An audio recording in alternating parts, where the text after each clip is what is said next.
Maryland Democratic Senator Chris Van Hollen is heading to El Salvador today, where a legal immigrant and suspected MS-13 gang member Kilmar Abrego Garcia is being held while the Trump administration fights his return to the U.S. I don't even know if we announced this, but I am planning tomorrow to go to El Salvador to work to bring him home. The Trump administration themselves admitted in federal court that he was wrongfully abducted from the United States. Truly incredible. This comes as House Democrats were reportedly planning to send a delegation to the mega prison where he's being held. Let's bring in the man himself. Border Czar Tom Homan joins us now. Tom, I just want to focus on one portion when the senator said that he was abducted. As the former leader of ICE, what do you say to him? He wasn't abducted. He's an MS-13 gang member, classified as a terrorist that was removed from this country. So we got rid of a dangerous person, an El Salvadoran national, was returned to the country of El Salvador, so he's home. We removed him from the United States. He's a public safety threat. That's exactly what should have happened. And I'm just disgusted that any congressional representative is going to run to El Salvador his aid. When yesterday, I read in his state, an illegal alien charged with murder was released back into the community, and not the ICE detainer wasn't honored, and ICE had to go find him in his state. In his state, the murder of Rachel Murrin yesterday. Listen to the testimony and listen to the mother on Handy last night. If you're not human, then your heart wasn't broken. It's just in his state. But rather than taking care of the constituents in his state, the victims of illegal crime in his state, he's going to run to El Salvador to protect the MS-13 terrorists. It's just disgusting. You just talked about that sound from Patty Moore and Rachel's mom. We actually have it. Let's play it. I'm very angry. I'm actually outraged, but I'm too sad at the moment to show anger at the same time. There was no action on the Democratic Party in any way, from Joe Biden, Kamala Harris, Mayorkas, anyone here in Maryland, none of the senators did anything to help search for the murderer of my daughter. Tom, where were the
And the Democrats are going over there for illegal mic, man. That's crazy.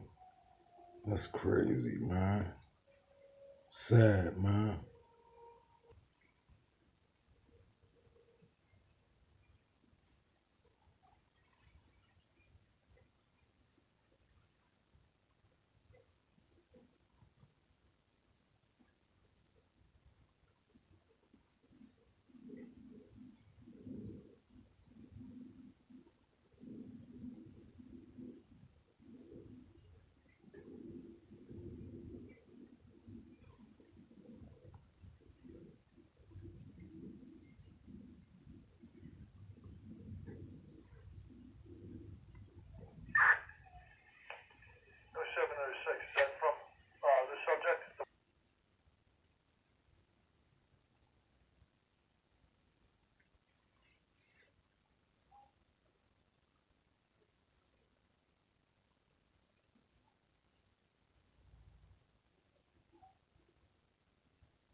Maryland Democratic Senator Chris Van Hollen is heading to El Salvador today, where a legal immigrant and suspected MS-13 gang member Kilmar Abrego Garcia is being held while the Trump administration fights his return to the U.S.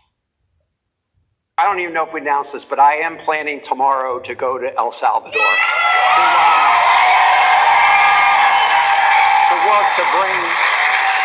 to bring him home. The senators did anything to help search for the murderer of my daughter. Tom, where were the phone calls? Where were the congressional delegations at her funeral, supporting her family when she was killed? They don't care. By an illegal. They don't care. When and further on in the testimony, in her interview, she talks about how her young daughter died, how she suffered, how she fought for her life, just like Lincoln Riley. For how long? 17 minutes she fought for her life. That young girl didn't want to die. So these congressmen and senators need to. How do these women die? Look how they fought for their lives. Do they have daughters? Do they have any care at all for American citizens that are victims of these crimes? But they're loud and screaming now about this MS-13 gang. I mean, where were they when we had 12 million illegal aliens coming across the border? Where were they when we had a 600% increase in sex trafficking? Where were they when we had 4,000 aliens dying making this journey under Joe Biden? Where were they when 250,000 Americans dying from fentanyl? It's just ridiculous. Every day I can't believe what I'm hearing. Yesterday I hear about a case from Washington State. 2 illegal aliens from Venezuela kidnapped and tortured and tried to kill a woman, robbing her using a power drill, torturing her and drilling through her hand. Every day I sit at the White House and hear these cases of sanctuary cities not helping ICE remove public safety threats from their communities. Well, Tom, the proof is in the pudding, and we're looking at the border now, and there's just there's a stark contrast between the border now versus under Joe Biden. Here's some of the footage right there where you can see during the Biden years, and now look at it now. I mean, it's almost operational control, and it's just not the imagery. When you look at the numbers, 95% down when it comes to those crossing numbers. How are you able to get it done and so quickly with no legislation passed? Because I work for the greatest president of my lifetime, Donald Trump. He secured that border in 5 weeks. He did in 5 weeks what Joe Biden couldn't or wouldn't do in 4 years. Today, as we're talking right now, Lawrence, we have the most secure border in my lifetime right now because of President Trump's actions. And again, get back sanctuary cities, they want to keep their game going. So here's what we're going to do. I'm going to get together with Secretary Noem. We're going to flood these sanctuary cities with federal agents. If we can't arrest a bad guy in the jail, we're going to arrest him on the street. We got to do it stronger. We got to do it faster. If we can't do it in the streets, then we're going to increase worksite enforcement operations in those sanctuary cities. We're going to flood worksite enforcement operations. If we can't arrest them at the home, then we'll arrest them at workplace. We're coming to sanctuary cities. We're going to put all hands on deck. Sanctuary cities are not going to get away with this illegality that's killing Americans at record numbers. I'm disgusted at every representative on the Hill who isn't fighting with ICE to arrest every public safety threat, every national security threat roaming around these communities. President Trump made a promise. We're going to keep that promise. But the proof is in the pudding, as I said. He's definitely keeping his promise, and so are you, Tom. Thanks for joining the show this morning.